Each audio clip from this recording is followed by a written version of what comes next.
Let the war begin. After Jim Phillips' comments at ACC Media Days, Florida State and Clemson should absolutely be ready to go to war.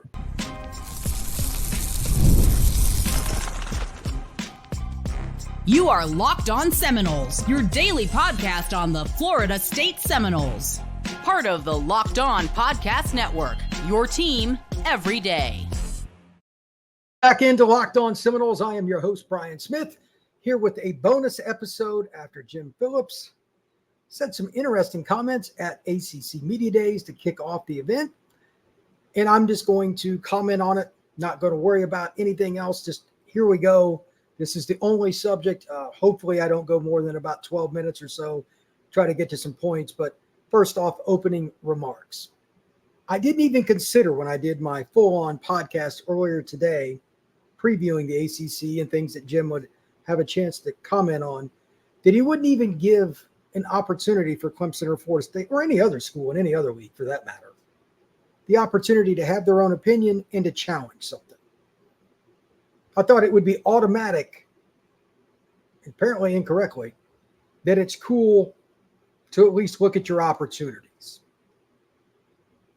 This is America. This is not Syria. This is not Russia, where there are regimes and stuff like that. This is America. What in the world is he talking about? A couple of the words that he used that it's just embarrassing that somebody, even in his position, and I know he has to support the ACC, he's the commissioner, but a couple of the words that he used that were just ridiculous, damaging and disruptive, talking about the lawsuits. As if lawsuits are friendly. They don't want to be in the conference. You're acting like you're surprised by that based on what the numbers are for Atlantic Coast Conference teams as compared to the SEC and the Big Ten. They don't get a say. They don't even have an opportunity to voice their opinion. It was pretty brazen. He's an intelligent guy and he seems like a nice guy in general, but somebody told him to put his foot down. It's pretty obvious. I'm assuming that it's some of the people that are involved, because here's the key. Somebody brought this up. I think it was War Chant brought this up, if I remember correctly. I want to give credit where it is due. ESPN's not commenting on this. ESPN, there's some kind of contract stipend kind of deal that in 2027 there could be some changes with ESPN, and Jim even went out of his way, by the way, this is a good point, to mention, no doubt about it, our biggest partner is ESPN. He is scared to death that FSU and Clemson, even considering, now they're obviously doing it, suing the grant of rights is a problem. His commentary in general about everything else was fine, but he wanted no part of this lawsuit stuff. He thinks that he's still friends, basically with these people, but the lawsuits are a problem. Like, that's just not how this is going to work. This is a war now. He put his foot down, saying it's disruptive, that the body language, everything like that is part of it. Look, there's no friendly here, man. It is what it is. It's going to be a war. And now it's also going to cause a couple other problems, because there are going to be situations where Florida State and Clemson, whether you like it or not, those are the two biggest names in the ACC football landscape. And yes, football drives the bus by a mile, whether you like it or not. And I know it's a basketball league, traditionally speaking, but football is the money maker above all else, period. You are hosed without Florida State and Clemson. And he kept saying, oh, the ACC is going to be here long term and all that. Sure it is. How's that going to go? We all know, and ESPN knows, that when Florida State bails, you're done. Whether they get lenders or whatever. Coming across like Florida State doesn't have an option or Clemson doesn't have an option, it's just the wrong way to do it.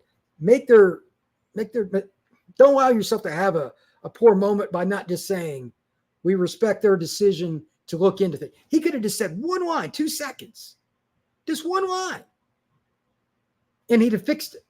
And he didn't. That's just poor for somebody that's as intelligent and as experienced as Jim Phillips. He's not a dumb guy in any way, shape, or form. Make no mistake. He failed today. And by doing so, because it's in front of everybody in Charlotte, just about anybody that covers the ACC in earnest is going to be there or have an affiliate there or have a friend there. Like Alex Dono's there. I'm going to call him and ask what he thinks. I'm sure he was at the press conference too, just get some background because he's completely fascinated. And for what it's worth, he helps run Locked On ACC. I cannot imagine that he was thinking this is how it was going to go. But anyway, here are a couple other things that I want to bring up. Again, though, the key here, ESPN's not commenting at all on this. They're not happy because they know that the advertisers have no interest in the ACC football package if Florida State and Clemson are not in. None.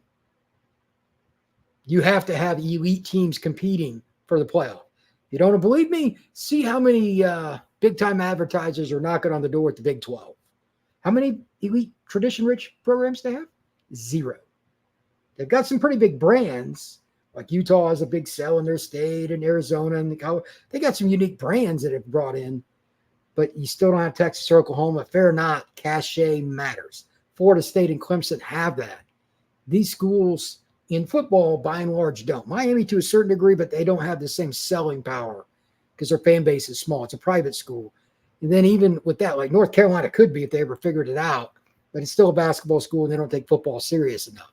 It's not a national brand. That's on them. NC State is the enigma. I've never figured out why they haven't been better, but that's another story for another day. The other part that I didn't realize this, but I'd forgotten. I read about it a while back. Nobody had the grant of rights. Like once you sign a contract, you get a piece of paper, I get a piece of paper. Like if I sell you a car or whatever, there's some kind of information that's shared. Insurance claim, whatever. Why in the world did Florida State and everybody, this isn't on Jim Phillips, by the way. I was reading an article about this. Why in the world didn't every single school get a 100% copy of the grant of rights when they signed it? I'd forgotten, like Florida State had to go look, they had to go to the ACC.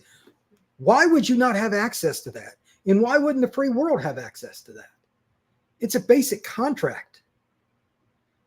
Oh no, the grant of rights. That's on Florida State and every school in the league. If it's not something that can be shown to the public, you shouldn't be signing it. And let me be further clear on that. If it's not something that you're openly willing to show to the public, you shouldn't be signing it. That's on Florida State and Clemson. And something tells me it wasn't a real good idea in some capacity because you're not going to hide something that's going to make you more popular.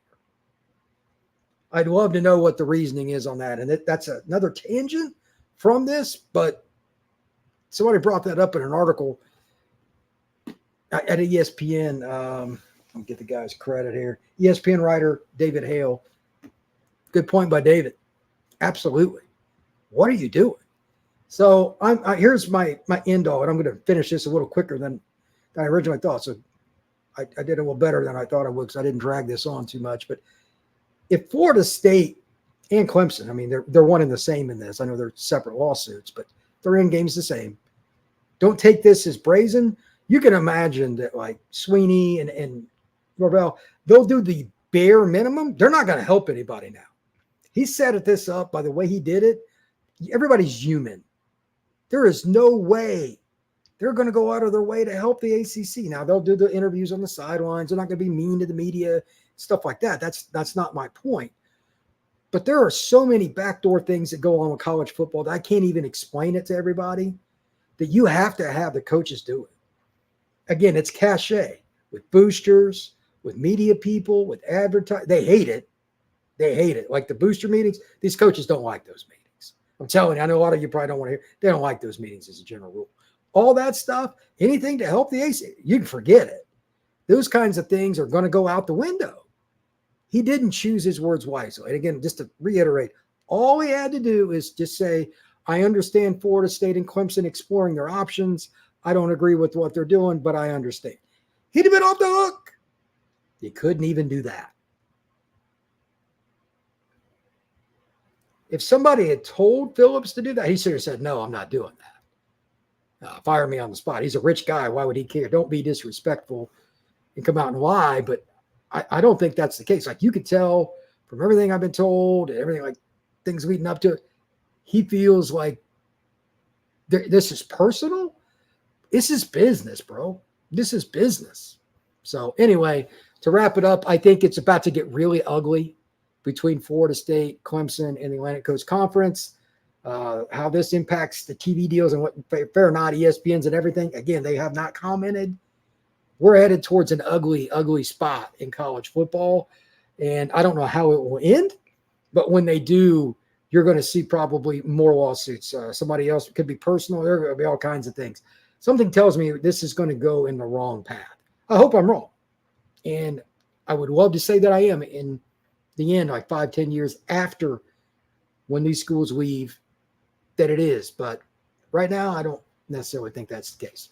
Anyway, please like the video. Please hit the subscribe button, rate and review. If you have any questions, any comments, please feel free. I'm curious to see what happens next. Obviously, Norvell and the Noles have a lot of things going on. By the way, practice begins because of the early game in a couple of days, because they play the 24th of August. So Florida State is going to be starting early. Be more to talk about very soon here on Locked On Seminoles. Everybody have a good one.